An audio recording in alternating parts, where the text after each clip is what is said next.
I remember the way the silk felt between my fingers. Pale lavender, not white, not ivory lavender, soft and regal. I picked it out myself, the dress I was going to wear to my only son's wedding. I even had it altered, taking it in a little more than necessary. I wanted to look good that day. Not for anyone else, just for me. For the pictures, for the memory. Jacob had always called me his queen growing up. "You deserve everything, Mom," he'd say, especially on Mother's Day, when he'd tape little notes to my mirror. I believed him. So when he and Kelsey got engaged last spring, I didn't hesitate. I offered to help pay. Actually, I paid for almost everything. The venue, the catering, the flowers, even her designer gown when her mother said she couldn't afford it. Kelsey cried, thanked me with a forced hug. I convinced myself it was sincere. The planning was like therapy to me. I picked tablecloths and tasted cakes while ignoring the gnawing feeling that I was just being used. Still, I pushed that voice aside. I was part of this wedding. I was the mother of the groom. Then one afternoon, 3 weeks before the big day, I stopped by their apartment unannounced. I had baked Jacob's favorite, peach cobbler, and wanted to drop it off. I was about to knock when I heard voices. Their window was open just a crack. "She doesn't fit in with my family," Kelsey was saying. "She means well," Jacob replied, but his voice was weak. "I'm sorry, but I don't want her at the wedding. She's too much. The crying, the fussing. I don't want her making a scene." There was silence. Then Jacob whispered, "Fine. She won't come." I stood there for a moment, my cobbler shaking in my hands. I nearly dropped it. My feet wouldn't move. I had to tell myself to breathe. That night, I sat on my bed, the silk dress hanging from the closet door. I stared at it for what felt like hours. I told no one. Not Carol, not my friend Dottie, not even my therapist. I need to be sure before I accuse them of something that cruel. So I waited. I smiled. I continued writing checks. I even helped finalize the seating chart. When the invitations were sent out, I pretended to be surprised when Jacob showed me the sample. But in my gut, I already knew. A week passed. No envelope arrived. I checked the mailbox like clockwork. Nothing. Then one morning, I called the caterer to confirm the final head count. I used my name. "Oh," she said, confused. "I thought you weren't attending. You're not on the list I was sent." The line buzzed in my ear like a swarm of bees. I thanked her, hung up, and slowly sat down at the kitchen table. I felt like I was slipping underwater. My body was here, but my soul had stepped out of the room. That night, I tried to confront Jacob. He was busy, of course, but I drove to his apartment anyway. I needed to hear it from his mouth. He opened the door, eyes wide. "Mom, what's wrong? Just tell me the truth," I said. "Am I invited to your wedding?" He looked past me, then down. "It's complicated." That word. Complicated. Like my presence was a burden. Like I was someone to be managed, not celebrated. "I paid for it, Jacob," I whispered. "How could you?" He didn't answer. His silence was louder than any excuse. I went home, took the dress from the hanger, and sat with it in my lap. I didn't cry. Not that night. I sat there in that empty room, the silence louder than any apology. You paid for a wedding you weren't welcome to. If this hurt you like it hurt me, like, comment, and subscribe. You deserve to be heard too. I didn't sleep that night. I just sat in the dark with the TV playing on mute, and the dress draped across my lap like a ghost. I kept thinking back to the early days, back when Jacob was a skinny little boy with crooked glasses and scraped knees. I raised him alone. No father in the picture. He left before Jacob even took his first steps. I worked nights cleaning hotel bathrooms and spent my days braiding Jacob's hair before school and packing his lunch with handwritten notes. Every milestone, it was just the two of us. First bike, first heartbreak, first college acceptance letter. I was there. I was always there. So how did we get here? How did my name, my presence, become so unwanted? I remember the time he caught the flu in high school. I called off every shift just to sit by his side. He looked up at me and whispered, "I don't need anyone but you, Mom." Now I wasn't even needed at his wedding. The betrayal didn't come like an earthquake. It came like a quiet leak in the roof, small, silent, and steady, until suddenly everything was soaked and rotten. By morning, I had convinced myself I needed to give him one more chance. One more conversation. Maybe I misunderstood.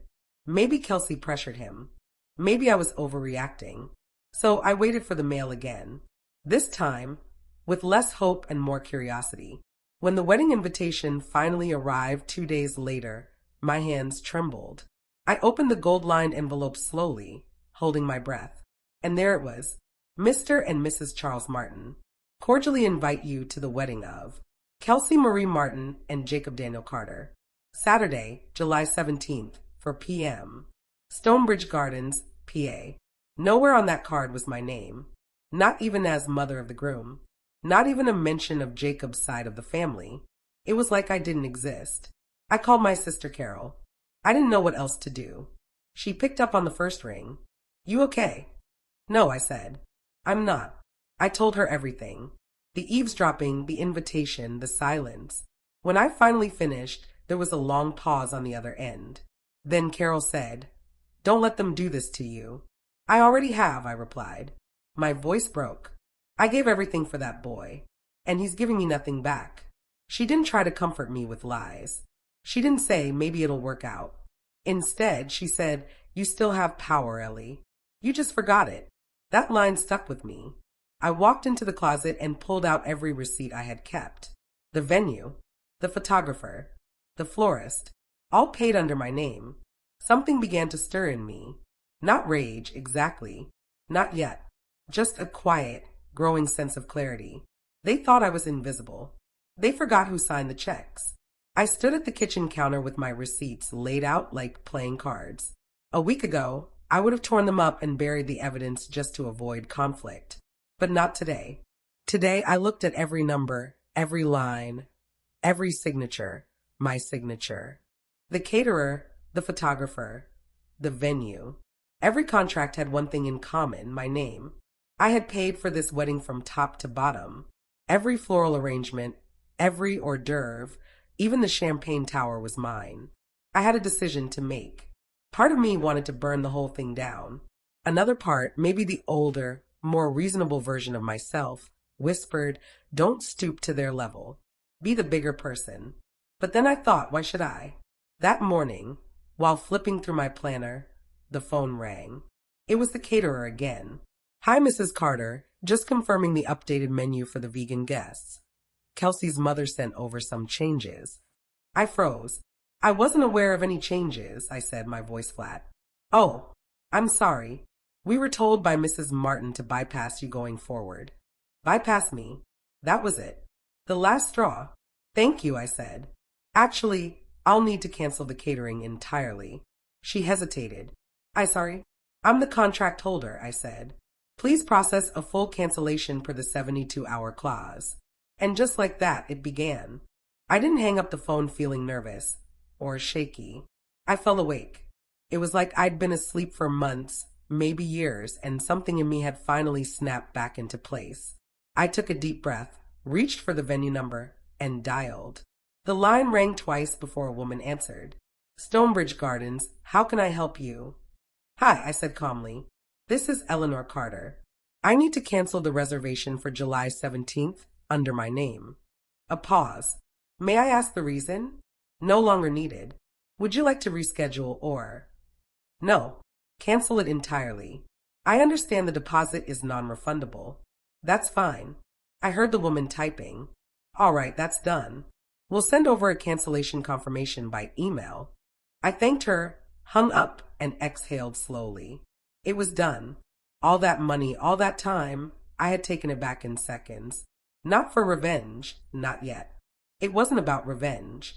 It was about reclaiming my place, my voice, my worth. I made one more call to the florist, then another to the photographer. Each time, I said the same thing, cancel. I'm the payer. I'm the signer. Cancel everything. The last call I made was to the dressmaker, Kelsey's dressmaker. I had paid for her dress in full, and the final pickup was due next week. I'd like to withdraw the payment, I told them. Oh, I'm sorry, Mrs. Carter, but it's already in final stages of alteration. Then let her pay for it herself, I said. And if she can't hold it, or shred it, I don't care. I stood in the kitchen afterward, the sun pouring in through the window, warming my skin. The silence was golden. Let them panic. Let them scramble. I was done being quiet. The next morning, the fires started. First came the voicemails, one after another. My phone buzzed so much I had to silence it and toss it across the bed. I stared at the ceiling, completely still, as the chaos unfolded just outside the walls of my little home. Jacob called first. Mom, what happened? Why did you cancel everything? Call me back, please. Please. Then Kelsey. You crazy old woman. What did you do? You've ruined everything. This is illegal. You're evil. Then her father. I'll see you in court, lady. You just cost us thousands. We'll sue for damages. I didn't flinch. Not once. I made tea. Jasmine. I sat in my favorite chair by the window and watched the breeze move the curtains like slow dancers. There was no guilt in my chest. Just stillness. Peace even. For once in my life, I hadn't apologized for existing. Around noon, Carol came over. She walked in without knocking, saw my face, and froze. You really did it, she whispered. I nodded. She burst out laughing. Eleanor, you actually did it. She pulled me into a hug, rocking me side to side. You absolute legend. I don't feel legendary, I said. You don't have to, she replied. You just have to feel free. I smiled. Just barely. But it was real. That night, after Carol left, I pulled out a notebook. The same one I used to write Jacob's bedtime stories in when he was little. The corners were frayed, and the cover had coffee stains. I opened to a blank page and started writing. Not to explain myself. Not to plead for understanding. Just to let it out. Dear Jacob, I gave you everything. My time. My youth. My health. My money. I did it with love. But love without respect turns into something hollow. You chose to erase me from your biggest day. So I erased the day. I hope one day you'll understand. Love. Mom. I didn't send it. I folded it in half, tucked it in the back of the notebook, and slid the notebook back onto the shelf with my cookbooks. Then I turned off the lights, lay down in bed, and stared at the ceiling. Somewhere out there, people were scrambling to pick up the pieces of a wedding I paid for and dismantled in one afternoon. And for once, it wasn't my mess to fix. It didn't take long for word to spread. By the weekend, my inbox was full of messages from names I hadn't seen in years. Cousins, neighbors, even my old church friend Linda from the bingo group messaged me. Is it true? You canceled the whole wedding. I didn't answer any of them. But I didn't have to. Because soon, someone else did. Kelsey went online. She posted a shaky, teary video on her Instagram. Perfectly filtered, hair curled, eyes red, but only in that curated way people cry when they want sympathy. She sabotaged our wedding, she sobbed into the camera. My future mother-in-law canceled everything out of jealousy and spite. We didn't do anything to deserve this. She's toxic, manipulative, cruel. I watched it while stirring soup on the stove. The gall of it didn't even surprise me. What did surprise me were the comments. Wait, didn't her mom say the groom's mom paid for everything? So you excluded the woman who funded your entire wedding. Sounds like she got what she deserved. I read them slowly, spoon paused in midair. For once, people saw through the act. And it felt good. Not in a petty way. Not entirely. It just felt like justice. Like the truth had finally crawled its way into the light. That afternoon, Jacob's childhood friend Ethan showed up at my door. I hadn't seen him in years, but I recognized his tall frame and awkward knock instantly. Eleanor, he said softly when I opened the door. Ethan, I blinked. What on earth? I had to come see you. After everything. He stepped in and held up his phone. I saw the video. Kelsey's. Then I saw the comments. But none of that mattered. I needed to hear from you. I didn't say much. Just motioned for him to sit. He looked around my quiet little house and smiled. Still smells like cinnamon in here. You used to make the best cookies. I still do, I said. He looked down at his hands. I'm sorry for what they did to you. Jacob changed after he got with her. A lot of us saw it.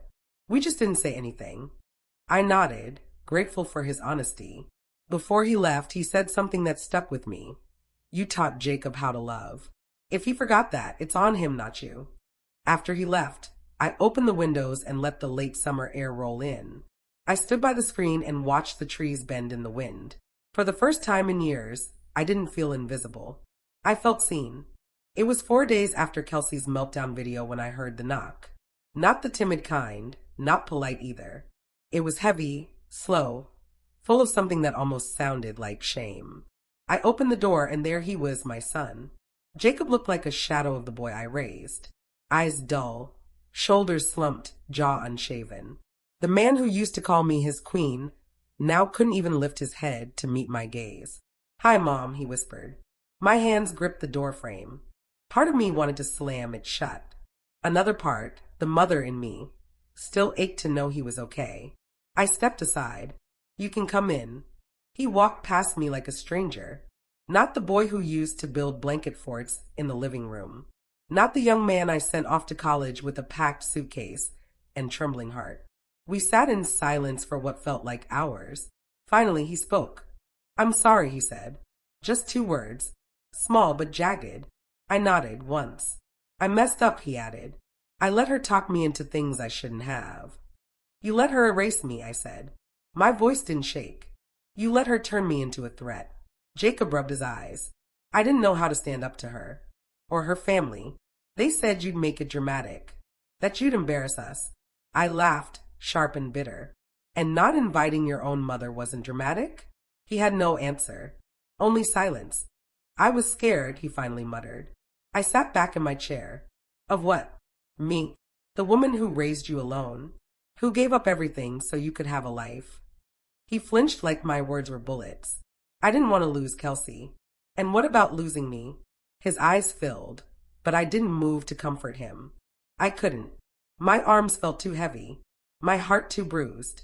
"I canceled the wedding because I had nothing left to lose," I said. "You already took everything from me." "I know," he whispered. "That's why I'm here." I studied him carefully.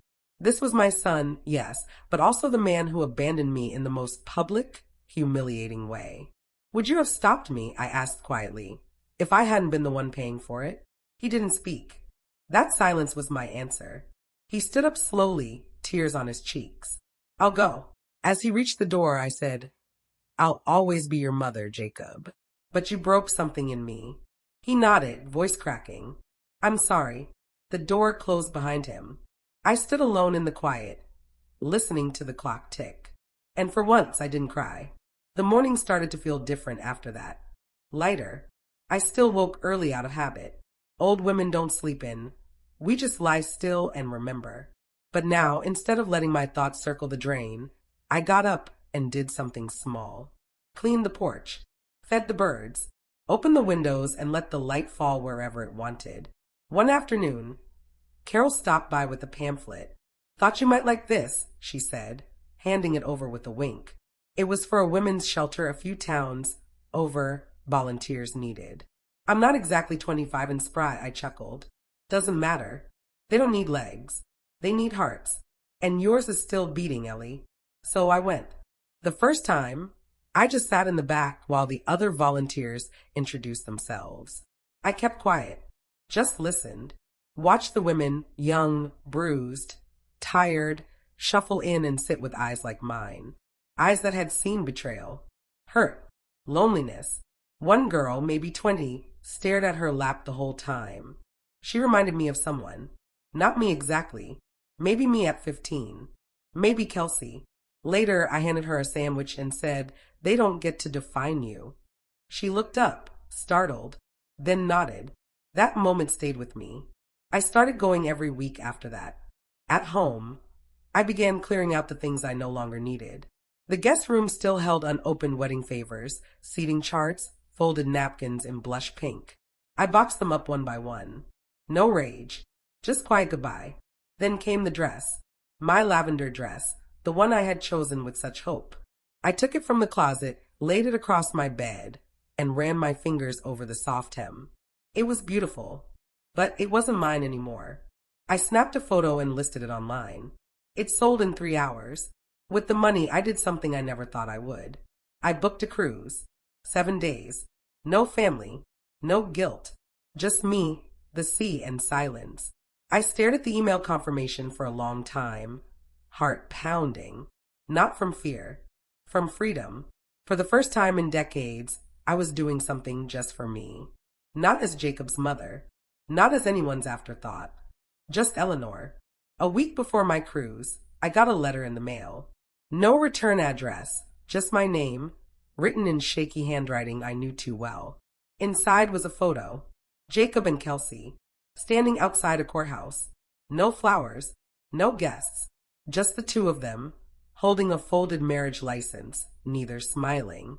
Behind them, the brick building loomed like a tombstone. No joy, no ceremony, no celebration, just paperwork. There was no note inside, no apology, no explanation, just the photo, like a final statement in a silent war. I held it in my hands for a long time, not angry, not even sad, just hollow. This wasn't how it was supposed to end, was it? And yet, maybe it was exactly what they deserved. That evening, I took the photo and the letter out into my garden. I lit a match, held it to the edge, and watched as the paper curled and blackened. The flames danced silently. No dramatic music, no shouting, just the smell of smoke and closure. I watched it all turn to ash in the birdbath. Then I sat on my garden bench, closed my eyes, and felt the breeze wash over me. I wasn't angry anymore. I wasn't hurt. I was done. They hadn't invited me, but they'd never forget me. I was the mother of the groom, the one they erased, and the one they underestimated. I smiled, opened my cruise ticket email again, and whispered to myself, Eleanor, you made it. You survived. You let go. And that, my dear, is a better ending than any wedding.